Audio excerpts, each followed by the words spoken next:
Buenas noches y bienvenidos a las 5 de las 7. Como cada día vamos a tratar de darle la palabra a actores de nuestra vida pública con el objetivo de que ustedes, televidentes de este programa y de RPP, estén informados de lo que se hace y de lo que no se hace. En el caso de hoy comenzamos recibiendo en RPP al ministro de la Producción, señor José Luis Chicoma, al que doy ya la bienvenida a RPP. Muy buenas noches, señor Chicoma. Buenas noches, Fernando, y buenas noches a todas y todos los oyentes. Yo le ruego que si debemos interrumpirlo, comprenda usted y nuestro público que será para dar paso a la primera ministra, que ha anunciado una conferencia de prensa a esta misma hora en la que dará cuenta de las decisiones tomadas en el Consejo de Ministros en el que usted participó durante esta tarde, de manera que ya sabe sin duda lo que usted nos dirá oficialmente, pero nos reservamos escucharla primero para pedirle a usted una primera reacción. Lo que queríamos desde ya conversar con usted tiene que ver con su sector, es decir, responsabilidad sobre las pequeñas y microempresas. Se han tomado decisiones, nos va a decir eso, pero incluso antes quiero oírlo decir una palabra sobre la pandemia, porque usted ha hecho algunos comentarios y como economista que es y un hombre de cifras, ha hecho notar el número de adultos mayores que han sido vacunados durante los últimos días. ¿Puede darnos precisiones sobre esas cifras, por favor? Sí, de hecho que la meta era 102,000 adultos mayores de 80 años en este primer fin de semana de vacunación. Al domingo se habían alcanzado 66,000.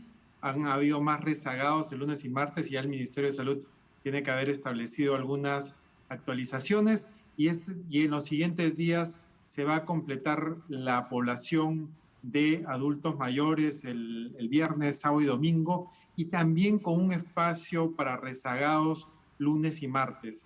A partir de este hito, que es Lima, también que Lima hay muchísima concentración de casos, de contagios y de casos graves también, es que se procede a las regiones con las vacunas también que han llegado de AstraZeneca, que va a permitir el objetivo del gobierno, el objetivo de este gobierno de transición y emergencia, es que todos los adultos mayores y la gente de primera línea esté vacunada para julio del 2021, cuando dejamos el gobierno. Y lo más importante es que están aseguradas las 48 millones de dosis para todo el año.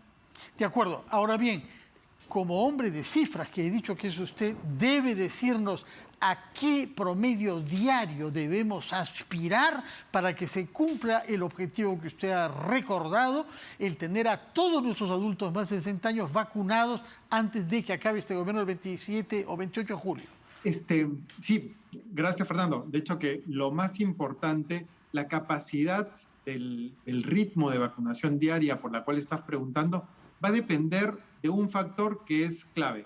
Y en este caso, hablando también como economista, este factor es la oferta y la disponibilidad de dosis, ¿no? Felizmente que en mayo la disponibilidad de dosis se incrementa significativamente gracias a las dosis que están viniendo de AstraZeneca y de Pfizer, que van a permitir que nuestro ritmo de vacunación incremente de manera significativa.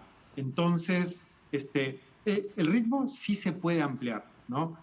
Muchos dicen, no, a este ritmo actual vamos a terminar en algunos años. Eso es cierto, pero el ritmo ha dependido muchísimo de la disponibilidad de las dosis. Como tú sabes, y también hablando como economista, gran parte de lo que ha pasado en el mundo en estas últimas semanas, en estos últimos meses, es que ha habido problemas de producción de las vacunas y también ha habido este direccionamiento por el cual existen iniciativas como la de COVAX Facilities, que lo que hace es redireccionar muchas de las dosis y vacunas disponibles en el mercado a países en desarrollo. Entonces, esperemos que estos problemas de abastecimiento a nivel global y de disponibilidad se solucionen en los siguientes meses, pero con lo que tenemos ya asegurado que sí va a llegar a Perú en los siguientes meses, vamos a poder vacunar a toda la población de adultos mayores. ¿Cuánto es eso? Porque si estamos hablando de 4 millones y un poco más de 100,000 adultos mayores de 60 años, necesitamos más de 8 millones para aplicar las dos las 2 dosis. ¿Y tenemos esa cantidad asegurada? 8 millones antes del fin de julio. Sí, porque nos habla usted de 40 y tantos millones hasta fin de año. Pero donde el compromiso de ustedes es 8 millones 400.000 dosis antes de fin de julio. ¿Tenemos esos 8 millones? Los 48 millones definitivamente están asegurados con acuerdos hasta fin de año, ¿no? Y lo que nosotros hemos asegurado que va a llegar a Perú definitivamente son las dosis para vacunar a toda la población de adultos mayores, que son aproximadamente 4.3 millones de personas, más las personas que ya han sido vacunadas de los personal sanitario, médico, bomberos, policías, fuerzas armadas, ¿no? Entonces, ese es el compromiso del gobierno de transición y emergencia, completar toda esa vacunación, y sí van a llegar a tiempo adecuado para poder completarla. Ahora, ¿está usted 100% seguro de que la lentitud relativa de la vacunación ha sido producida solamente porque no teníamos el número de dosis necesario, o han habido disfuncionamientos e inercias que tienen que ver con la lentitud general de nuestro aparato público? Se lo pregunto ahora al hombre que ha estudiado políticas públicas en Harvard, nada menos, y que ha trabajado en esta materia, si estoy bien informado, en México. Es algo más que tener las vacunas. Hay que organizar esto de una manera que no es tan simple tampoco. No, el proceso de vacunación ha sido difícil, no solo en Perú, ha sido en todo el mundo, ¿no? Lo que estamos haciendo nosotros es una estrategia de vacunación territorial de acuerdo con la disponibilidad de las vacunas, ¿no?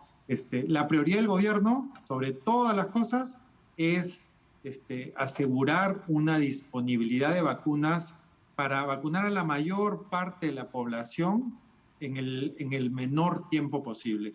Esto está restringido principalmente por la llegada de las vacunas. Lo que tenemos asegurado hasta julio, va a llegar hasta julio.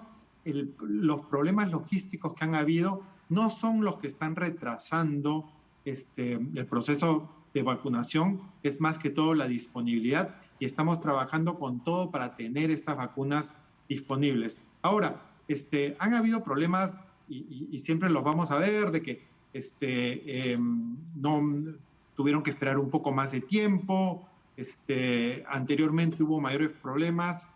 A partir del lanzamiento de la nueva estrategia de vacunación, que se ha focalizado en adultos mayores de manera territorializada en los últimos días, es que el proceso ha fluido mucho mejor, ¿no? Y esperemos que con la llegada de más dosis en mayo de manera significativa, esto se acelere muchísimo más. Ahora, esto también es importante desde otra perspectiva, ¿no?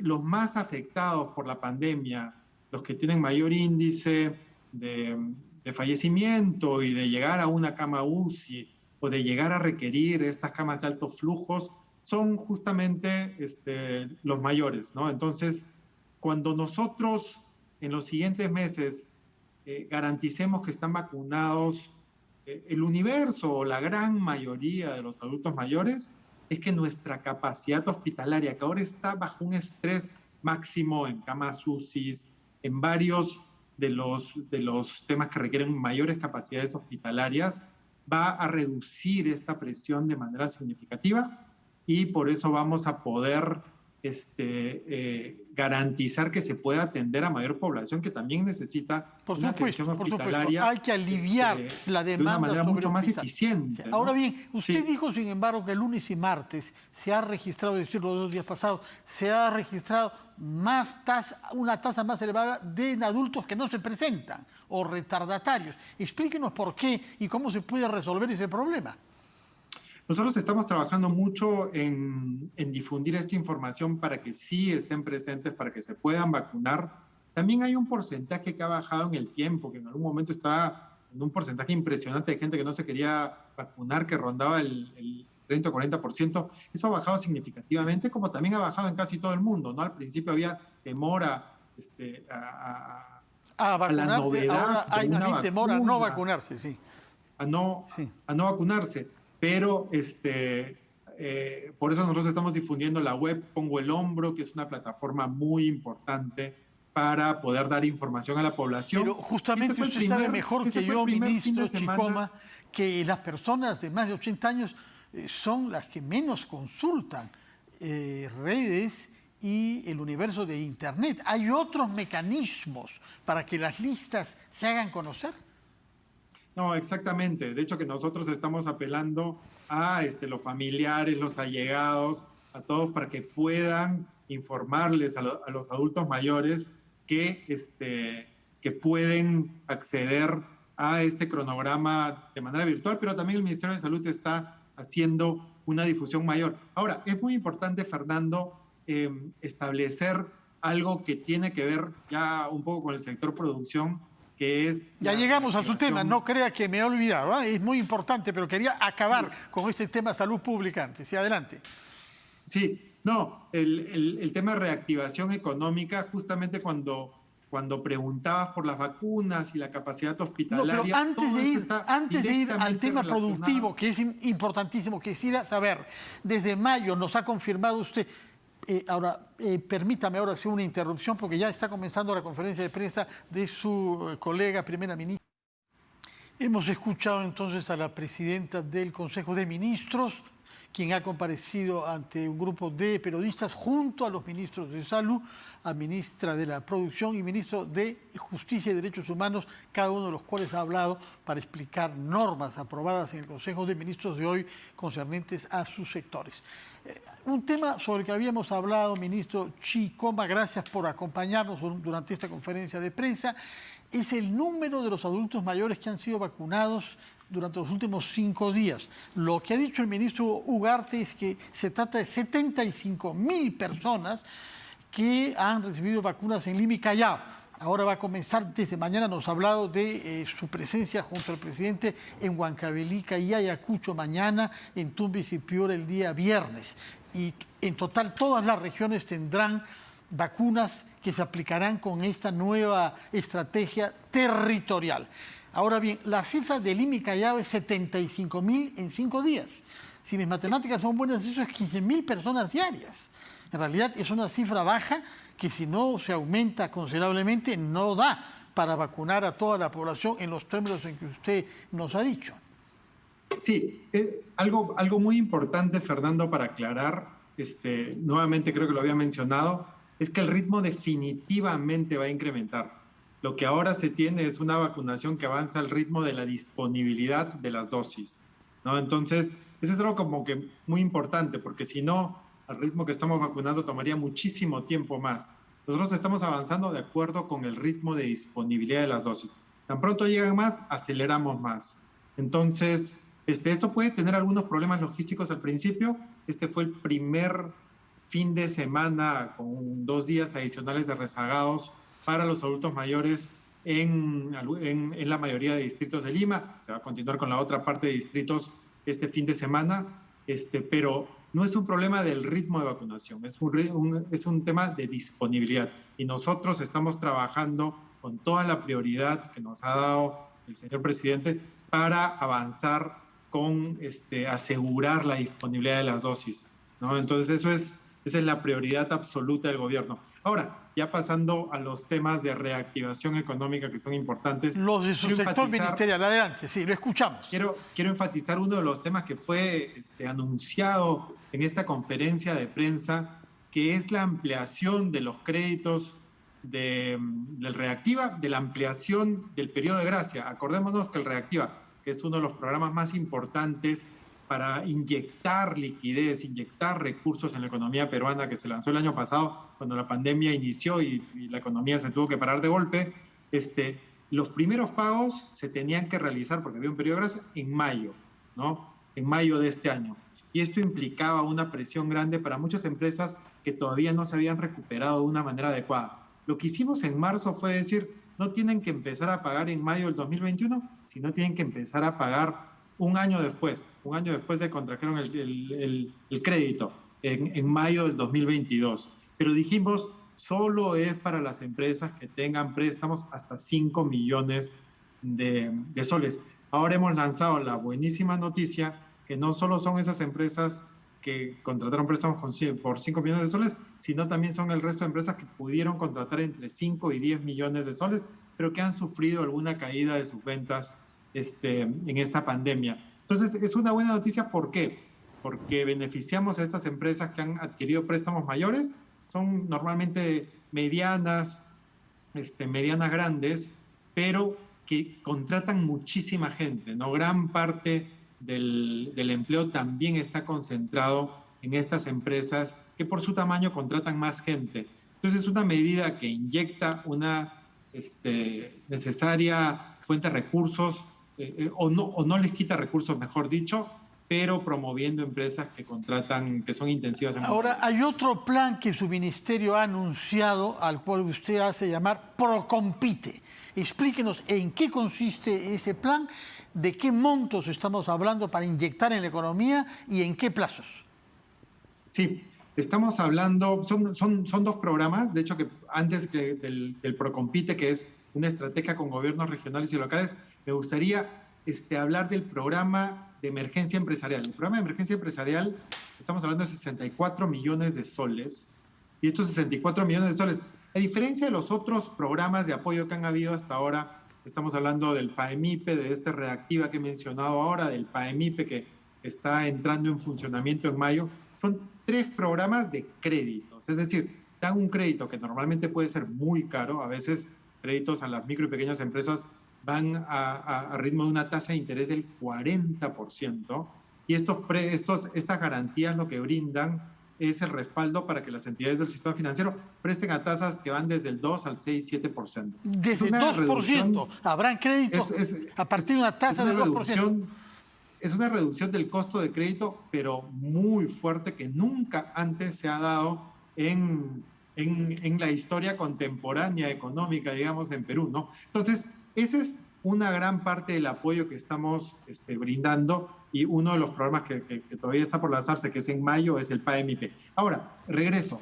El programa de emergencia empresarial no es un programa de crédito, es un programa concursable, es decir, tienen que aplicar micro y pequeñas empresas de sectores afectados por la pandemia que presentan un plan de reactivación o un plan de reconversión o de reorientación productiva y obtienen fondos para cofinanciar sus proyectos, ¿no? Y son estos fondos no reembolsables, ¿no? Entonces no se tienen que repagar. Es una contribución financiera que el Estado hace para lanzar pequeñas y medianas empresas, es decir, proyectos de negocios. Para apoyar pequeñas y medianas empresas en empresas que han sido afectadas y necesitan un apoyo extra para reactivarse o para reorientar su capacidad productiva o para reconvertirse, ¿no? Muchas de estas empresas tienen que hacer cambios radicales por la nueva situación de la pandemia. Entonces, este programa, que es concursable y no reembolsable, lo que hace es apoyarlas en ese proceso. Ese es uno de los concursos que estamos lanzando. ¿Cuál es el monto del que usted dispone, del que su ministerio dispone para invertir en este programa de apoyo a las pequeñas? En este que es de reactivación y reconversión, estamos hablando de más de 40 millones. Ahora, también hay otro programa que es más de 10 millones de soles para algo fundamental en esta coyuntura, que es la digitalización, ¿no? Muchas de estas empresas, la pandemia los agarró sin herramientas digitales, sin alfabetización digital, sin poder ofrecer sus productos en redes sociales o internet, sin poder, que es una parte difícil, tener una plataforma de pagos por la cual puedan recibir pagos virtuales, ¿no? Entonces, es una de las mayores demandas. Nosotros conversamos mucho con gremios de restaurantes, de textil confecciones, de muchos de los sectores. De artesanos. Una de las mayores demandas es: necesito poder vender, promocionar y vender mis productos y recibir los pagos por internet. Claro. Entonces, estamos dando muchos recursos para poder hacer eso. Y otra tercera línea de este programa de emergencia está dirigida justamente a los mercados. Los mercados no cerraron, obviamente, los mercados de abastos durante la pandemia, ¿no? Tenían que proveer de alimentos a la población, pero también no estaban tan preparados para enfrentar las obligaciones de los protocolos de bioseguridad. Algunos se convirtieron en centros de contagio. Entonces, lo que estamos haciendo es apoyar a mercados, de que Esperamos apoyar a más de 160 mercados de abastos para que puedan mejorar a nivel nacional, y en todas las regiones.